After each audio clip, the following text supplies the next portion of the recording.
గచ్చిబౌలిలో మరోసారి drug party భగ్నమైంది. Coliving guest room లో జరుగుతున్న డ్రగ్ పార్టీని భగ్నం చేశారు పోలీసులు. డ్రగ్స్ పార్టీ చేసుకుంటున్న 12 మందిని ఎస్ఓటీ పోలీసులు అరెస్ట్ చేశారు. కర్ణాటక నుంచి డ్రగ్స్ తెచ్చి హైదరాబాద్ యువకులకు అమ్ముతున్న స్మగ్లర్లను పోలీసులు అరెస్ట్ చేశారు.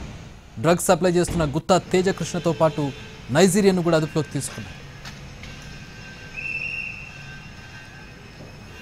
డ్రగ్స్ పార్టీతో ఎండిఎంఏతో పాటు గంజాయి స్వాధీనం చేసుకున్నారు. 6 డ్రగ్ పెడ్లర్స్తో పాటు 6 వినియోగదారులను అదుపులోకి తీసుకున్నారు.